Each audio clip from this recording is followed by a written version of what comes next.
Epic conversation. What's happening? Back with another. We almost through the book of Genesis, y'all. I'm gonna wrap up Genesis 48. Really wrap it up 49. Sum it all down, and we're gonna start on Exodus, man, the story of Moses. So, if you're just tuning in, the premise is that there is a difference between God and the Lord, and that God is our Father, the Creator, and the Lord is our adversary. That's Satan. And that he's introduced in Genesis chapter 2, verse 4 of the Bible to show you who he is by his actions, the way he went about doing what he did and who he did it with. And so now I'm at Genesis 48. I had did try to do it a while ago and it messed up. My alarm started going out, messed up the whole thing. I was in there too, y'all. But we just gonna get back to it. Roll up, if you know what I'm saying, fire up, blaze up, burn your bush, you know how it go. And we finna get to the business. Genesis 48. Sometime later, Joseph was told, "Your father is ill." So he took his two sons, Manasseh and Ephraim, along with him. When Jacob was told, "Your son has come to you," Israel rallied his strength and sat up on the bed. Jacob said to Joseph, "God Almighty appeared to me at Luz." And so I've already addressed, no man has ever seen God. So whoever this was, if he appeared to him physically, he couldn't have been God. But the point is that this is Satan that's appearing to these people and presenting himself to them and their lineage from Adam all the way down to Israel. He's been presenting himself to these people as God, and they believe it. And these are the type of actions and what they've been doing in the worship of him and him trying to keep them in line with him. He's promising them this, I'm going to give y'all this land. I'm going to bless you, everything you do, and I'm going to give y'all this land. But he got it's not enough of them yet. The people live in this Canaan's land. People live in that land. So they can't just take it over. But he's giving it to them. And, they got slaves and, they've been running through doing their thing. So here it is. Israel is an old man about to die. And they in Egypt. And so here you go.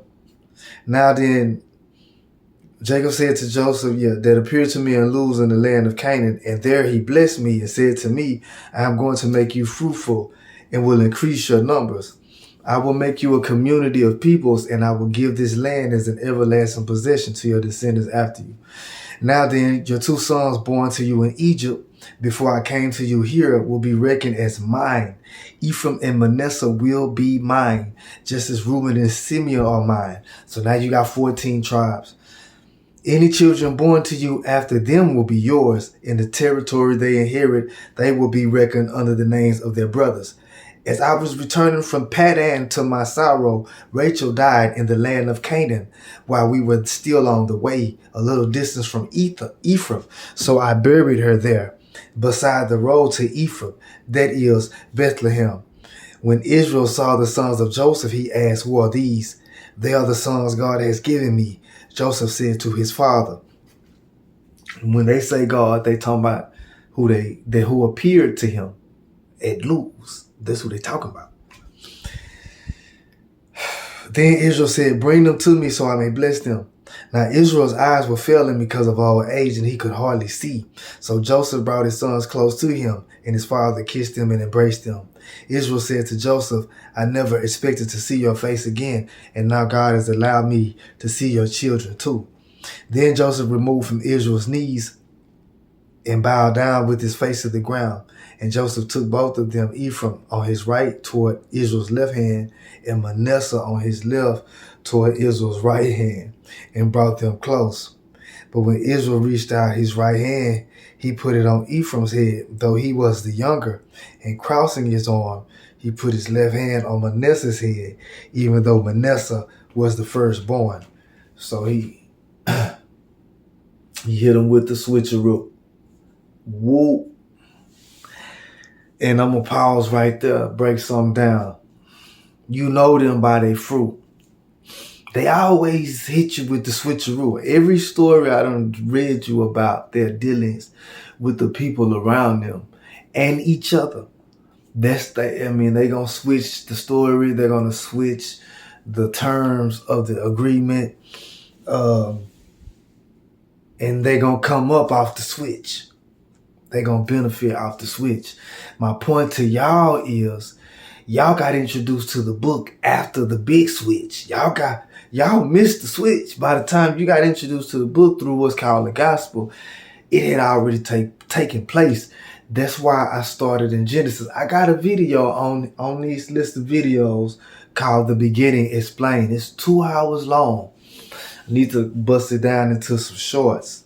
But it break down the beginning. I mean, like, I break it all the way down and show you where the switch took place. And it's important that I make you aware that you must start from the beginning to understand this book.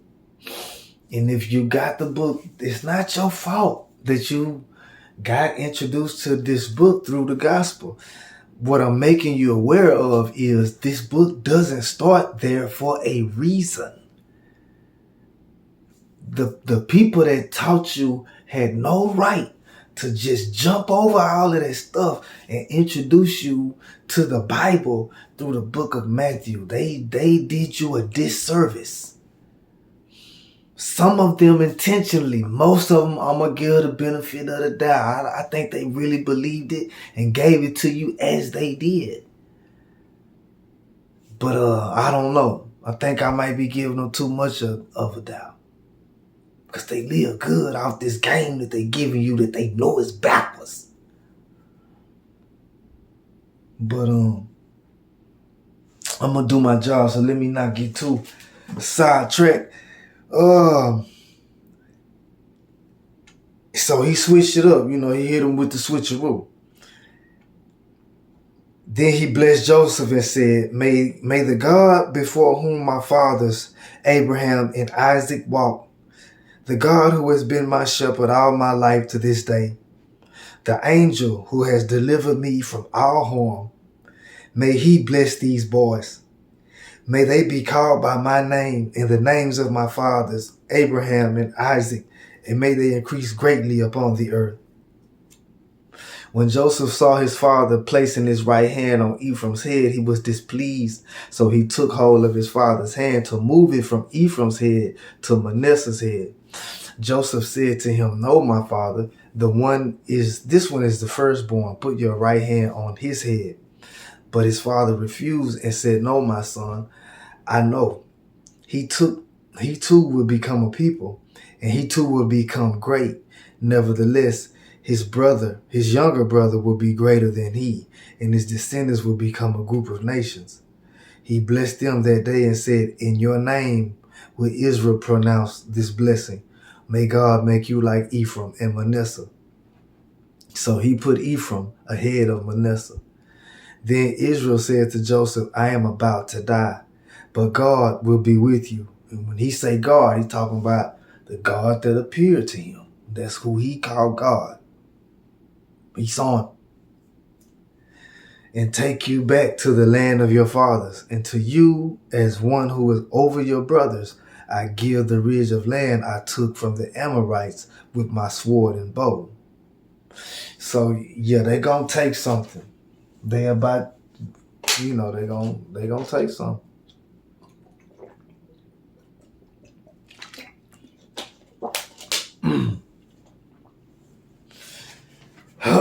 Bear with this reading, y'all. I'm almost to where I can break it down.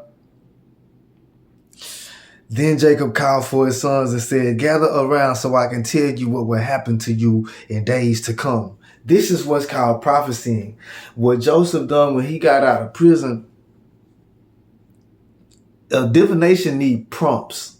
Like, you have to tell them your dream, tell them, a little something about whoever, or they got to have cards, or, whatever that it's something that, Prophecy is when you just like what Israel is doing right now. He just coming and bringing it.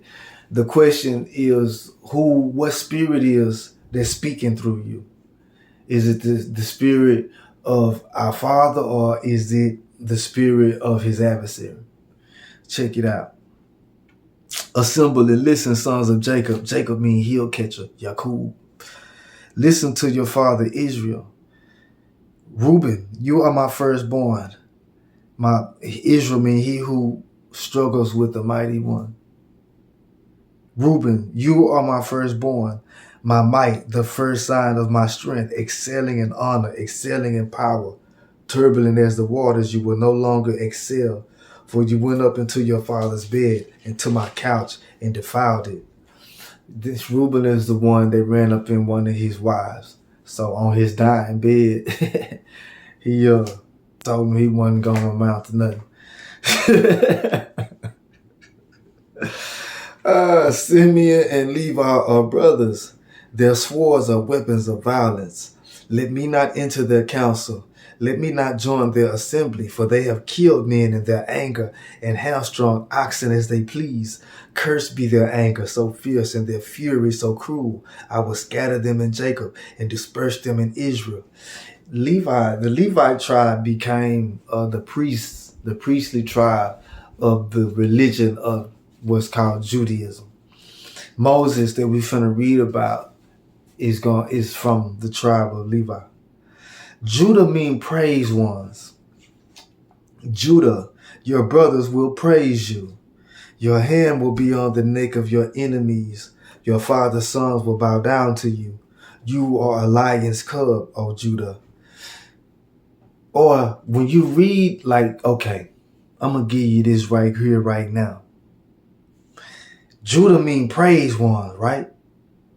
Okay, listen. Praise ones. Your brothers will praise you. Praise ones. Your brothers will praise you. Your hand will be on the neck of your enemies. Your father's sons will bow down to you. You are a lion's cub, O praise ones. You return from the prey, my son. Like a lion, he couches and lies down. Like a lioness, who dares to rouse him? The scepter will not depart from the praised ones, nor the ruler's staff from between his feet, until he comes to whom it belongs. And the obedience of the nations is his. He will tether his donkey to a vine, his colt to the choicest branch. He will wash his garments in wine, his robes in the blood of grapes. His eyes will be darker than wine. His teeth will be whiter than milk. So you see, if you say Judah, it applies to a certain group of people at a certain time in a certain geographical location. If you read the meaning for what it says, then it is for all time, at any time, and it will always ring true. The praised ones are the ones that's running and controlling everything. Your celebrities, your stars, the richest, the 1%, the praised ones. And this is about they are part of a tribe of people, a group of people that worship Satan. And now they got 14 tribes, including Manasseh, and Ephraim. But one of the tribes is going to get wiped out and absorbed into the rest, not counted among the rest. And so instead of 14 tribes, you're going to have 13 tribes. That's why they're always talking about these 13 bloodlines.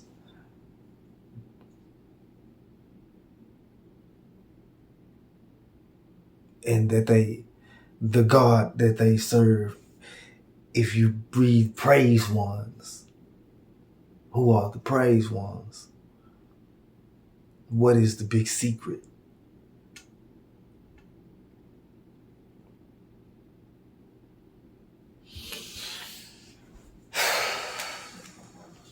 You get it? Zebulun will live by the seashore and become a haven for ships. His border will extend towards Sidon. Issachar is a raw-boned donkey lying down between two saddlebags. When he sees how good is his resting place and how pleasant is his land, he will bend his shoulder to the burden and submit to forced labor. Dan means judgment. Dan will provide justice for his people as one of the tribes of Israel. Dan will be a serpent by the roadside, a viper along the path that bites the horse's heel so that its riders tumble backwards. I look for your deliverance, O Lord. Or, well, he haven't revealed his name yet, but the Lord in all capital letters mean I am. But since it's not revealed, we will apply the meaning, the only meaning that has been revealed. I look for your deliverance, O Master. That's what it means. Gad will be attacked by a band of raiders, but he will attack them at their heels. Asher's food will be rich. He will provide delicacies fit for a king. Naphtali is a doe set free that bears beautiful fronds. Joseph is a fruitful vine. Joseph means doubly fruitful.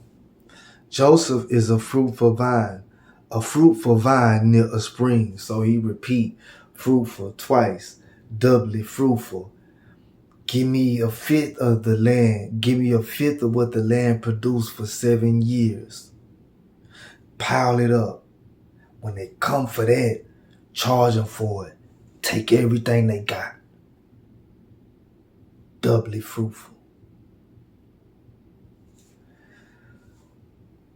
A fruitful vine near a spring whose branches climb over a wall. With bitterness, archers attacked him. They shot at him with hostility. But his bow remained steady. His strong arm stayed limber. Because of the hand of the mighty one of Jacob. Because of the hand of the mighty one of the heel catcher. Because of the shepherd, the rock of he who struggles with the mighty one. Or, I'm going to just read it, but I'm just showing you how you can unlock it and beyond. We're dealing with, when we in the spirit, right? Some call it the fifth dimension. It's beyond a geographical location or time or particular group of people. The spirit of joy, peace, the spirit of Christ, wisdom, manifests on many people at one time. It don't matter where you are or when you are.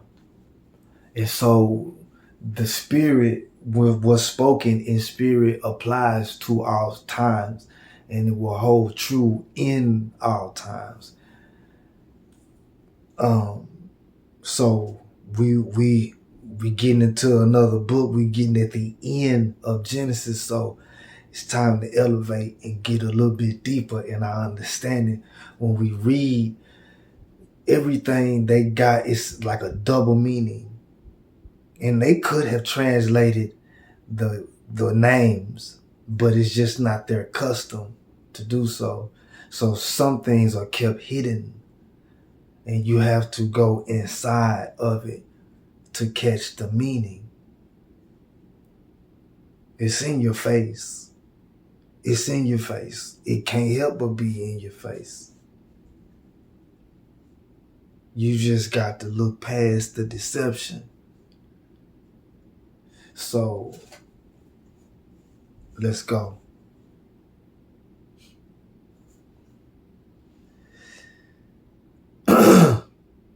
Joseph is a fruitful vine near a spring, whose branches climb over a wall with bitterness. Oh, I was already down there.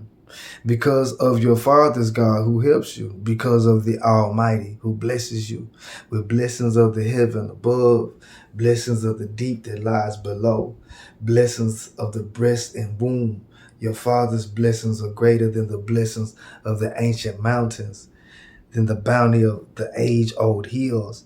Let all these rest on the head of Joseph, on the brow of the prince among his brothers. Benjamin is a ravenous wolf. In the morning he devours the prey. In the evening he divides the plunder. This is the nature of these 14 tribes. This is how they're going to be. This is how they're going to act. These are going to be their characteristics. This describe how you're going to know who they are. In that time and spiritually for all times. When we in the spiritual realm, you are, period though, and as above, so below, you know the tree by its fruit. But he gave his plain ravenous wolves and swords and angers, and he broke it down.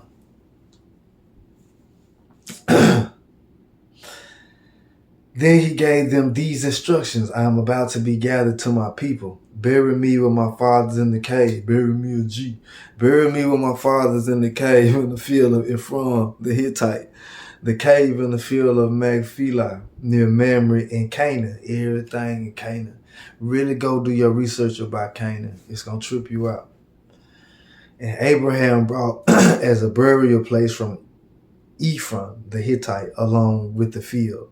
There Abraham and his wife Sarah were buried. There Isaac and his wife Rebekah were buried. And there I buried Leah. The field and the cave in it were bought from the Hittites. Jacob finished giving instructions to his sons, drew his feet up into the bed, breathed his last, and was gathered to his people. Israel is dead. Jacob is dead, the heel catcher. And so his son's going to bury him. The Egyptians, I also like to point out that the Egyptians were highly advanced when they met them. They embalmed them. They had a practice already of embalming. Took them 40 days. And had that Melchizedek in the time of Abraham was already a high priest. And how, Abraham, even go back and read how Melchizedek said, who Melchizedek said he's a priest of. And watch how Abraham switched the title around. It's subtle. Remember how he say he's subtle. It's subtle. He did.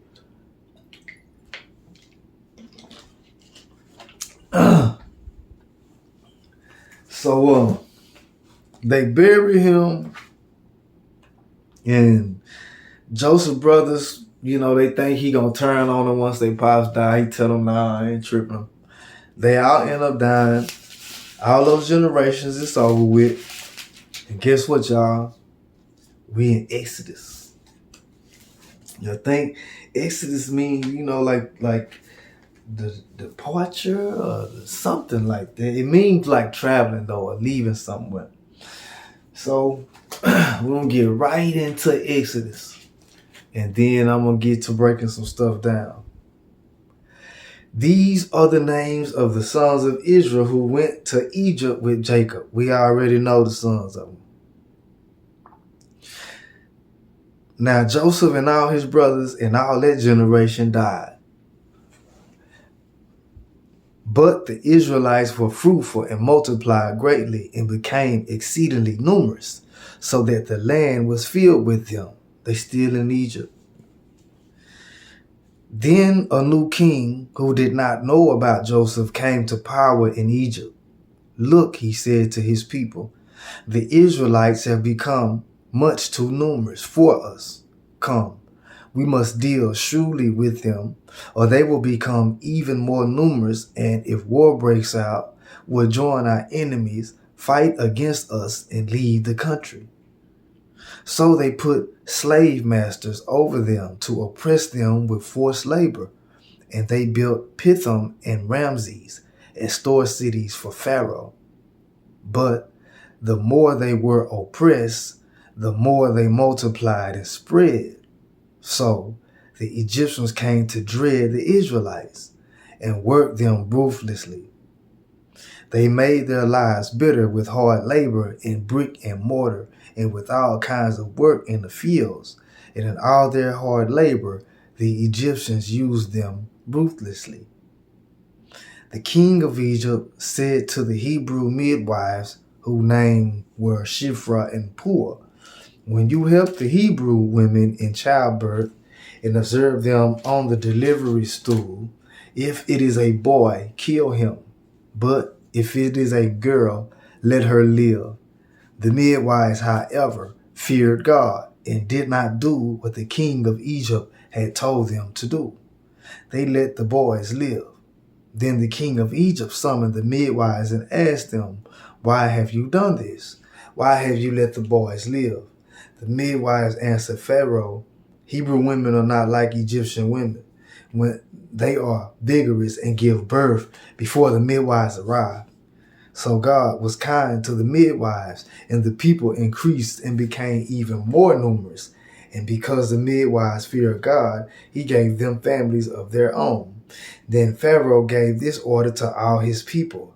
Every boy that is born you must throw into the Nile, but let every girl live. So it's that's plain as the nose on your face. Pharaoh is riding down hard on the descendants of Israel. They in Egypt, and he working on trying to kill off the boys.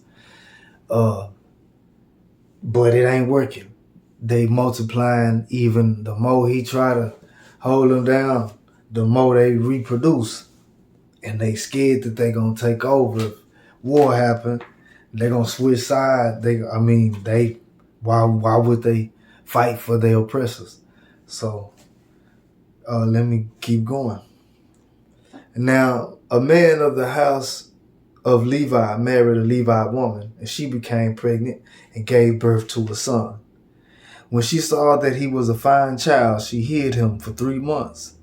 But when she could hide him no longer, she got a papyrus basket for him and coated it with tar and pitch. Then she placed the child in it and put it among the reeds along the bank of the Nile. His sister stood at a distance to see what would happen to him. Then Pharaoh's daughter went down to the Nile to bathe, and her attendants were walking along the river bank. She saw the basket among the reeds and sent her slave girl to get it. She opened it and saw the baby crying. She saw the baby. He was crying, and she felt sorry for him. This is one of the Hebrew babies, she said. Then his sister asked Pharaoh's daughter, shall I go get one of the Hebrew women to nurse the baby for you? Yes, go, she answered. And the girl went and got the baby's mother. Pharaoh's daughter said to her, take this baby and nurse him for me, and I will pay you. So the woman took the baby and nursed him. When the child grew older, she took him to Pharaoh's daughter, and he became her son.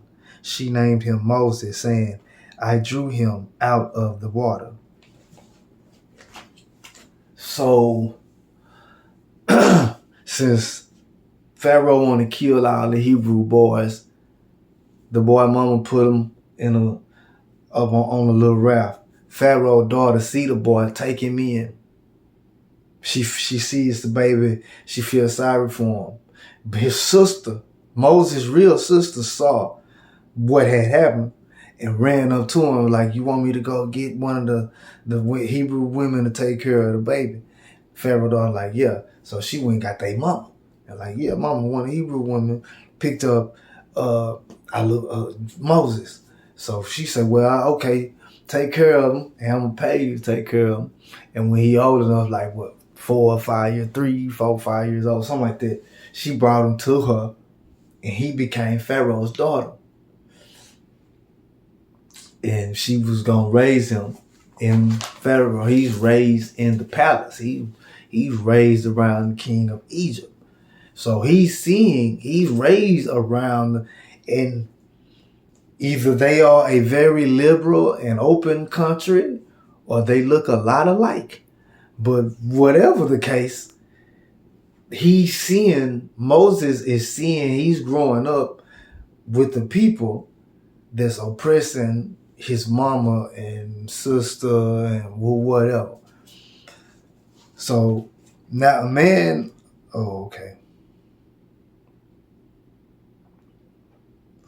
And okay, yeah, go. So she did. She called him Moses because I drew him out of the water. Moses means he who was drawn from water, right? Fifth dimension, spiritual. Moses mean he who was drawn from water, right?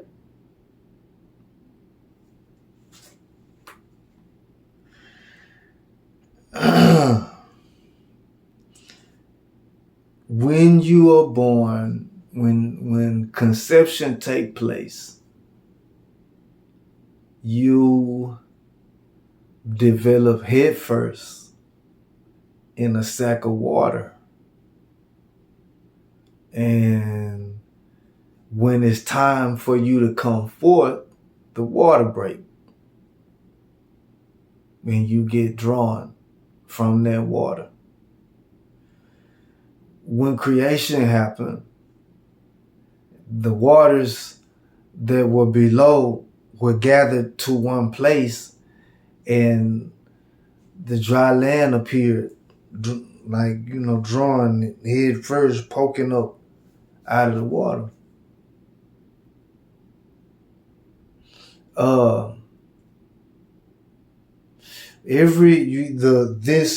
He who struggles with the mighty one is you and me, because we are fighting Satan here, y'all. And he's a mighty angel that was cast out of heaven. And we struggle. We are in a battle with him here because he want to rule and be worshipped here.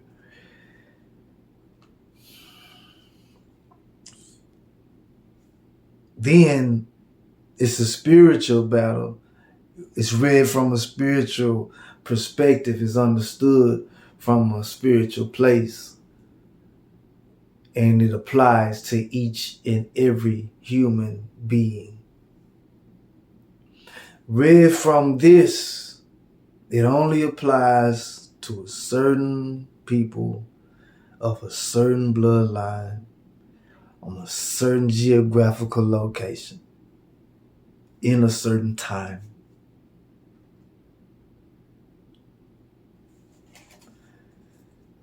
One day after Moses had grown up, he went out to where his own people were and watched them at their hard labor. He saw an Egyptian beating a Hebrew, one of his own people. Glancing this way and that and seeing no one, he killed the Egyptian and hid him in the sand. The next day he went out and saw two Hebrews fighting. He asked the one in the wrong, "Why are you hitting your fellow Hebrew?" The man said, "Who made you ruler and judge over us? Are you thinking of killing me as you killed the Egyptian?" Then Moses was afraid and thought, what I did must have become known. When Pharaoh heard of this, he tried to kill Moses, but Moses fled from Pharaoh and went to live in Midian, where he sat down by a well. Now, a priest of Midian had 7 daughters, and they came to draw water and fill the troughs to water their father's flock. Some shepherds came along and drove them away, but Moses got up and came to their rescue and watered their flock.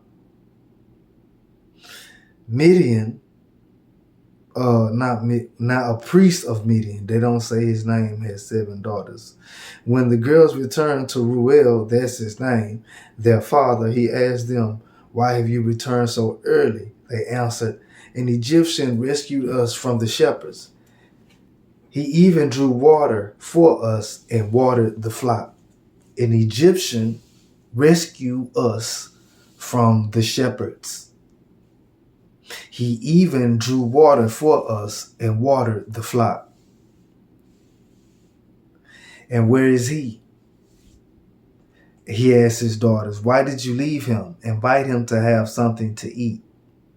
Moses agreed to stay with the man who gave his daughter Zipporah to Moses in marriage. Zipporah gave birth to a son, and Moses named him Gershom, saying, "I have become an alien in a foreign land." Bear with this reading, y'all. I gotta take y'all through. We're gonna get to the breakdown. During that long period, the king of Egypt died. The Israelites groaned in their slavery and cried out, and their cry for help because of their slavery went up to God. I'm sorry.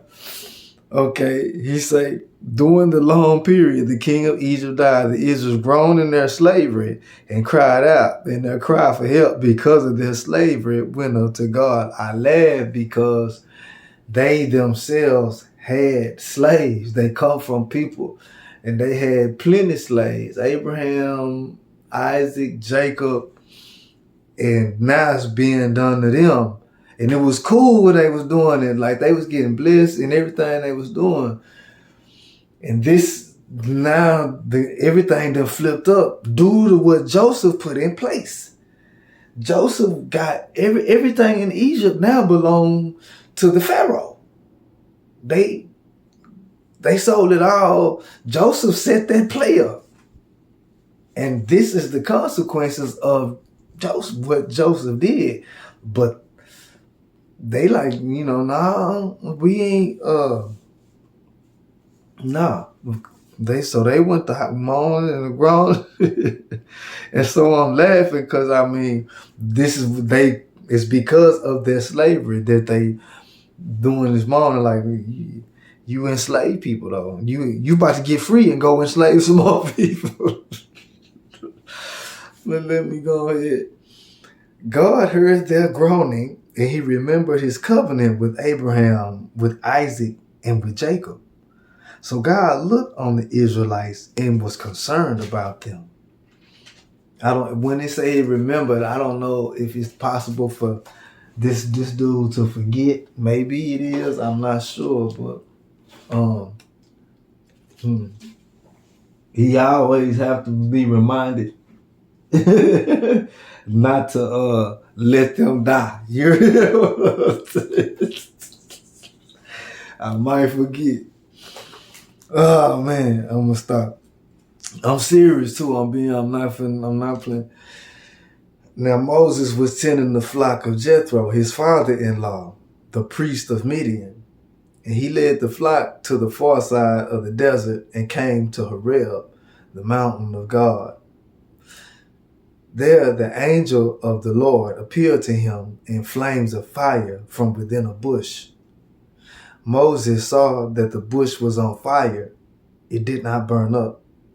So Moses thought, I will go over and see this strange sight, why the bush does not burn up.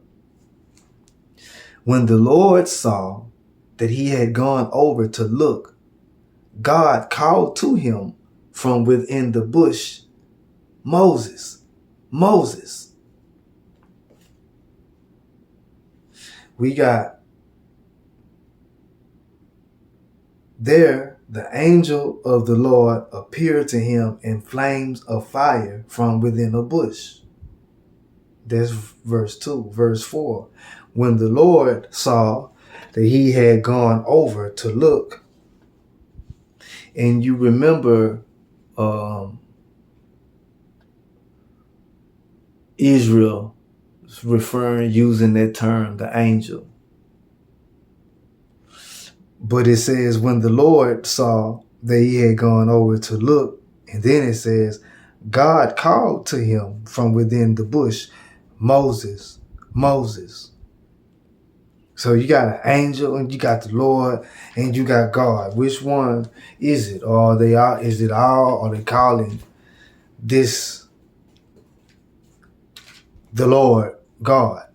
Which my contention is that this is saying that the Lord is God. So the Lord is the God of that they see, that this is the same one that they've been dealing with. It's not a different being. It's the same one that they've been seeing all along, which he's going to confirm. Let me just read. When the Lord saw that he had gone, God called, and Moses said, "Here I am. Do not come any closer," God said. Take off your sandals, for the place where you are standing is holy ground. Then he said, I am the God of your father, the God of Abraham, the God of Isaac, and the God of Jacob. At this, Moses hid his face because he was afraid to look at God. The Lord said, so when it says God, it's talking about the being that Abraham, Isaac, and Jacob know. It's not necessarily saying that this is the Most High or the Creator or our Father, that it is referring to the being that Abraham, Isaac, and Jacob have been dealing with when this says God. Let me keep going.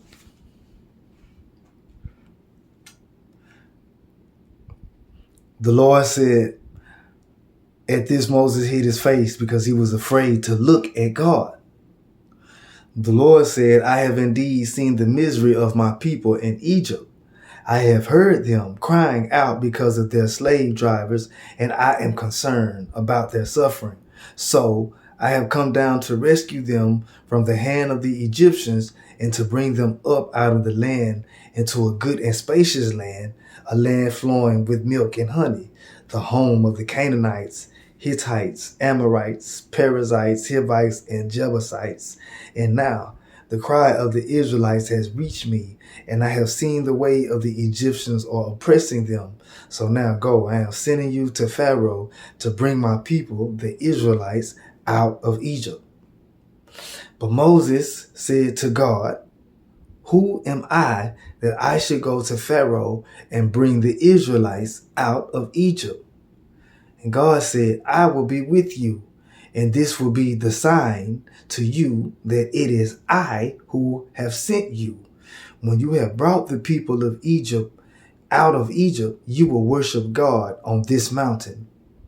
Moses said to God, suppose I go to the Israelites and say to them, the God of your fathers has sent me to you, and they ask me, what is his name? Then what shall I tell them? God said to Moses, I am who I am. That is what you are to say to the Israelites. I am has sent me to you. Pause.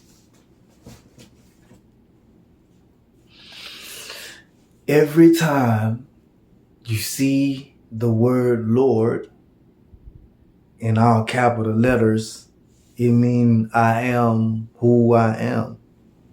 I am for short. Okay? He who is drawn from water is you. If you're a human being, you develop head first in a sack of water, the water bursts, and you will pull head first from the water. And when you came from the water, the first thing you came in contact with was the blood. And it was smeared from the top of your head to the bottom of your feet as you enter this world, an anointed, royal, divine being. He who was drawn from water. You got a job to do here.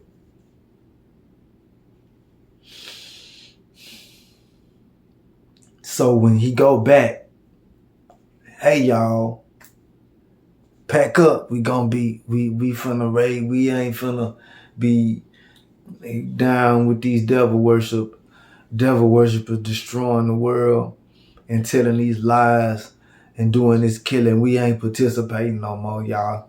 We finna turn away. They can have it if that's what they want to do. We finna get back to taking care of this planet and making sure everybody all right in this world. And we finna get away from the killing and the lying and the cheating. We don't want no parts of it. And well, who told you that? God told me to come tell y'all that we're gonna be free, all that, y'all. We ain't gonna be oppressed. We ain't gonna be slaves. When we go to work, we're gonna be going to work for ourselves. We ain't gonna be going to work for nobody. What's his name? Who is this God, Moses? That's talking about we finna do all this. What's his name? And he say, I am. and you say, I am. Or you apply to the physical, geographical time and place, and you're dealing with an angelic being, a supernatural being that is appearing to this man, this time from within a form of a burning bush. Whatever it is, however it is described, it is taking place on this earth, in this domain, in our dominion. And this being is telling this human being, this being is telling this man that he is God. This being that he's seeing in this burning bush, he's saying, yeah, I'm God. I'm the I am. But this being that's outside of Moses, this being that's standing and existing outside of Moses, here in this world, this being that's standing outside of he who was drawn from water, here in this world, is telling Moses, you, that he is the I am. This is hard to follow, but I gotta give it to you like this. Because you see, I don't care what you think your name is.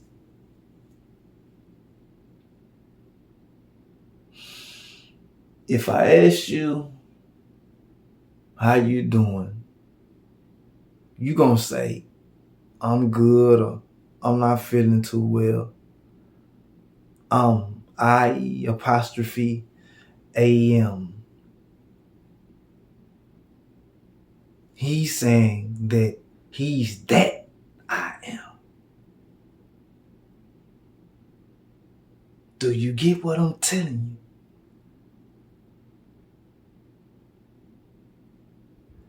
I'm telling you that I am don't manifest outside of you in this world. Everybody you see is I am. I don't care what what's that? I'm good. I am, and I am, and I am.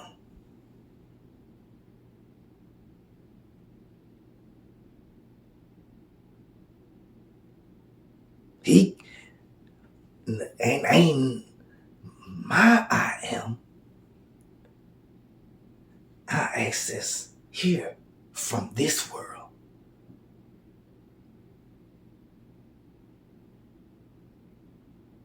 And I believe that the power of my I am, Elohim, God, creator of my I am, exists in the spiritual realm, not here. But that same I am that exists in the spiritual realm, that powers my I am, the power of my I am, is my Father and your Father. And you're trying to be tricked into believing that an I am outside of you that exists in this world is that I am that is in you. Never, ever. That will never be the case. Our Father didn't put anything in this world for you to bow to. Nothing will ever arrive here that you should bow to. Nothing. Not for nothing. But it's one that was fallen and cast out of heaven, and he wants just that. He want to rule over you. but he got to trick you to do it. It's not natural. You wouldn't naturally worship him. He got to trick you into worshiping him. And he got some tricks up his sleeve.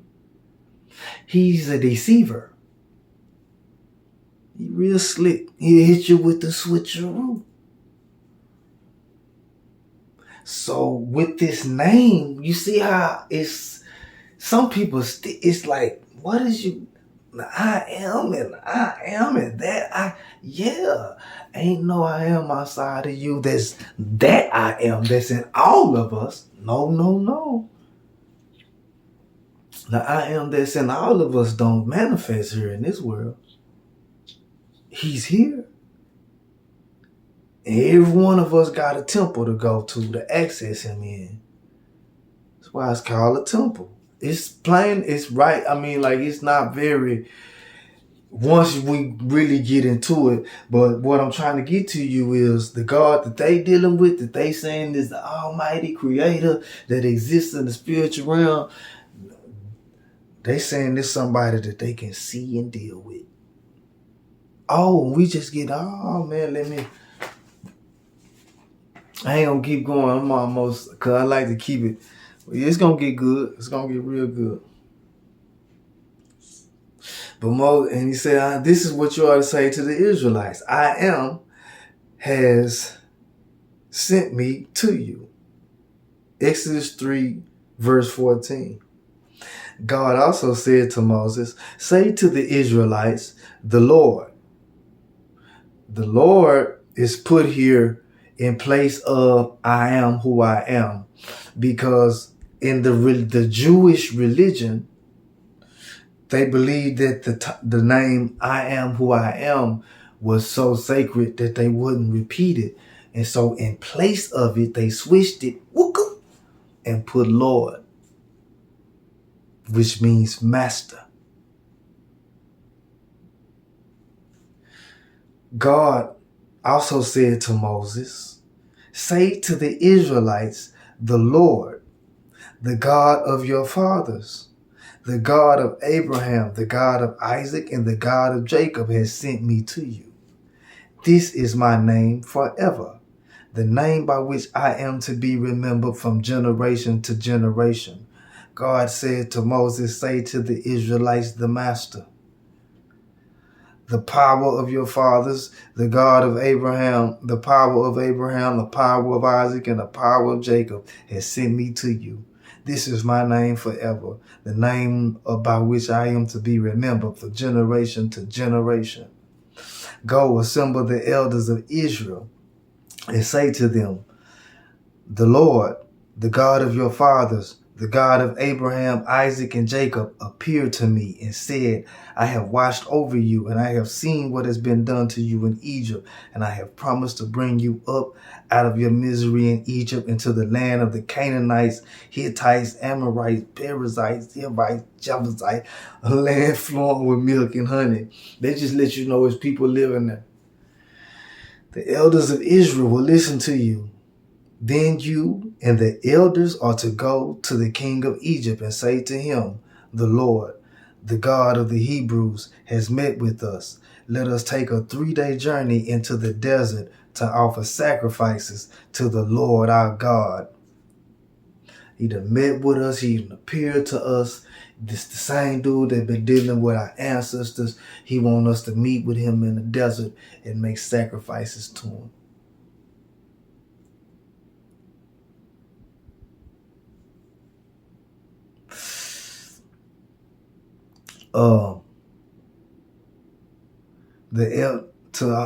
But I know that the king of Egypt will not let you go unless a mighty hand compels him.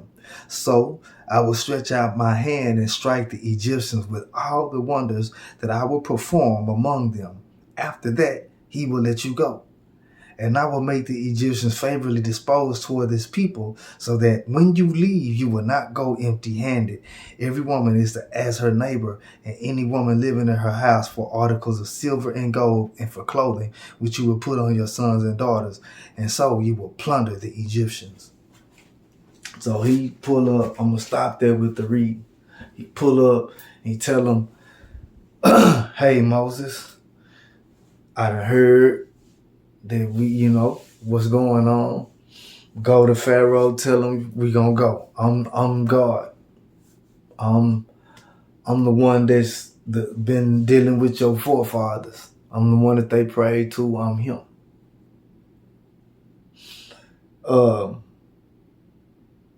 Moses is finna go into, and you gonna loot them. You gonna take all this stuff on your way out.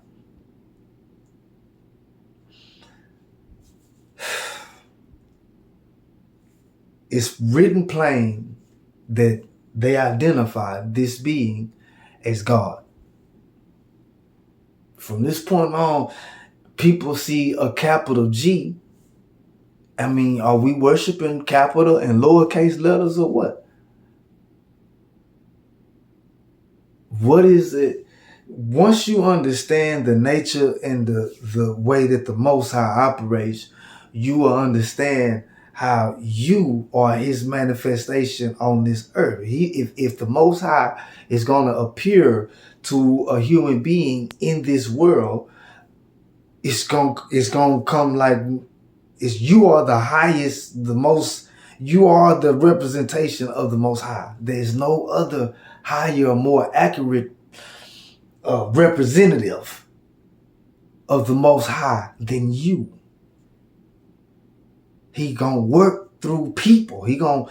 When the angelic the angelic spirits that manifest on us, an angel gonna come to you, but it's gonna still be, through a person. A spirit is gonna move on a person, in a person, and cause them to act towards you. That's gonna be a blessing to you.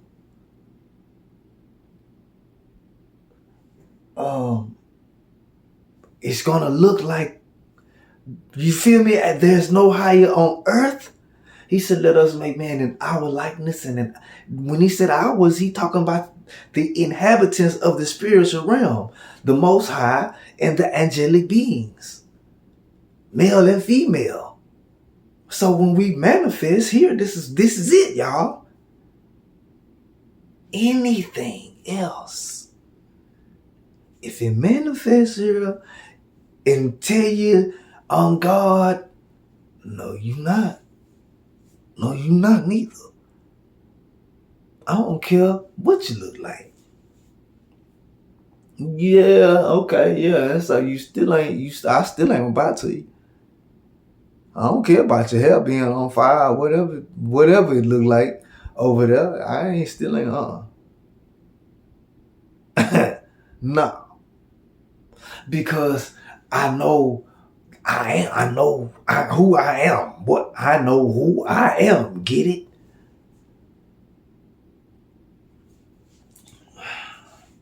And so it's a play on words. Whoop, no switcheroo, and it's intentional. So I'm just trying to really give it to you and break it down so you understand the difference between what they dealing with in the flesh and their God, and the way their God operate, and the way the Most High operate. And how we gonna deal with Egypt, mean a fortified place or a prison.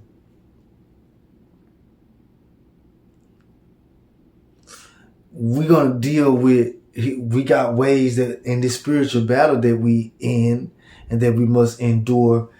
We got some tools and things to our disposal, and it's gonna be benefits and blessings for us enduring and overcoming the enemies and adversaries of our Father, the Most High, in the spiritual realm. And it's gonna manifest in a humble.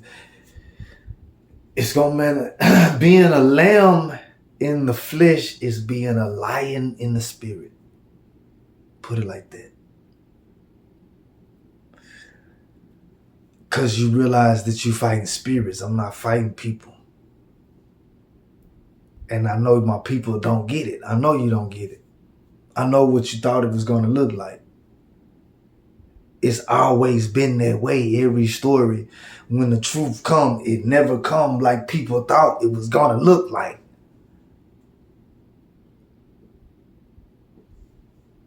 But it's here. It's here. I'm gonna end it there, but it's gonna get deep. We gonna really get to see who the Lord is, who the Lord God is. We gonna get to see. He's identified himself to Moses as the Lord God. I am that I am. He claims that he is the I am that's in all of us. So we gonna investigate and see if this is the same I am that's in all of us. Because this one here, I'm telling you, is Satan and the adversary of our Father. And there's no way that this spirit is the spirit that's in me. I'm not a deceiver. I'm not a liar.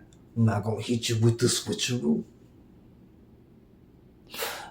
I know what powers this I am.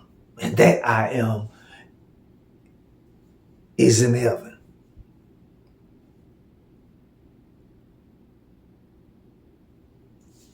King of heaven. Creator of it.